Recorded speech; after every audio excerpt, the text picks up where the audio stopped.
एक और उदाहरण लें, विजय कृष्ण गोस्वामी जी बंगाल के प्रसिद्ध संत रहे। वो वृंदावन में रहते थे। वृंदावन में गोवर्धन परिक्रमा लगा रहे थे।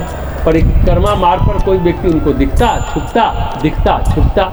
जब बार बार हुआ तो उन्होंने पूछा कि क्यों छुप रहे हो, बताओ क्या बात। स्वामी जी, हम आपके सामने आना चाहते हैं, लेकिन हम आपके तेज के सामने नहीं आ पा रहे। आप कुछ करिए तो हम आपके सामने आ जाए। विजय कृष्ण गोस्वामी ने कमंडल का जल छिड़का तो व्यक्ति सामने आ गया। हम वृंदावन में रहते थे, हमारे ऊपर कर्जा रह गया, अगर कर्जा चुक जाए तो हम मुक्त हो जाएंगे। आप कुछ करिए तो हम मुक्त हो जाएंगे। उन्होंने उसका कर्जा चुका दिया। तो फिर उस जीवात्मा ने कहा, आप तो महात्मा हैं, आपका कर्ज हम चुका नहीं सकते, हम आपको केवल श्रद्धा दे सकते हैं, लेकिन आपने मेरी जीवात्मा को मुक्त कर दिया। इसी तरह की एक और घटना, गीता प्रेस के हनुमान प्रसाद पोद्दार बम्बई गए थे और बम्बई में समुद्र के किनारे घूम रहे थे। सायंकाल में एक जीवात्मा उनके सामने बार बार आए, खड़ी हो जाए तो हनुमान प्रसाद पोद्दार ने पूछा, तुम क्या चाहते हो? महाराज, आप महात्मा हैं, मेरा कल्याण कर दीजिए, बताओ क्या कर दें।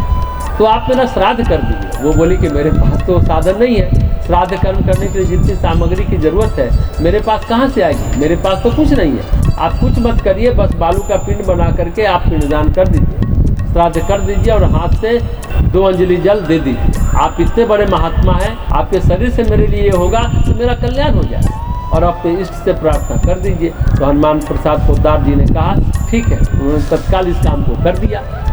वो तो नारायण के बड़े भक्त थे, तत्काल उस जीवात्मा का कल्याण हो गया। तो कहने का तात्पर्य यह है, आप अपने कर्म के माध्यम से, अपनी प्रार्थना के माध्यम से, अपने व्रत के माध्यम से, अपने उपवास के माध्यम से, अपनी भक्ति के माध्यम से अपने प्रियजनों के निमित्त कुछ कर सकते हैं। ऐसा भी कहते हैं कि महाराज दशरथ का पिंडदान सीता जी ने गया में किया।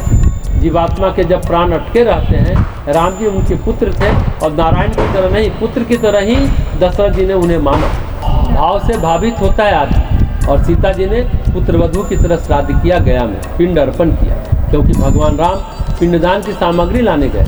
मुहूर्त बीता जा रहा था, दशरथ जी ने कहा तो पुत्रवधू ने कर दिया। तो पुत्र करे, पुत्रवधू करे, दोनों मिलकर करे या अकेले करे, बात एक ही होती। बात सिर्फ इतनी है कि श्रद्धा घनीभूत होनी चाहिए कर्मकांड में।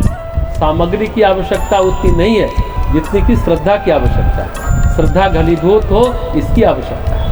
हनुमान प्रसाद पोद्दार के पास कोई कर्मकांड नहीं है। कर्मकांड का प्रयोजन बस इतना है कि कर्मकांड के माध्यम से श्रद्धा बढ़े, बस इतना ही मतलब। हनुमान प्रसाद पोद्दार ने तो बालू का पिंड बना कर दिया और काम हो गया, जीवात्मा मुक्त हो गई। उसी तरह सीता जी ने श्राद्ध किया अपने ससुर का। तो कर्मकांड का तत्व ये है कि हमारे प्रियजन हमारे रूप में, हमारे स्वरूप में, हमारे भाव में उनकी डोर बंधी रहती है। उस डोर को न तो तोड़ सकते हैं, न काट सकते हैं, केवल उस डोर के सहारे हम कुछ दे सकते हैं, उनको कुछ अर्पित कर सकते हैं, अर्पण कर सकते हैं। तो जो अर्पण करते हैं, जिसे तर्पण कहते हैं, उसी का मूल महत्व है।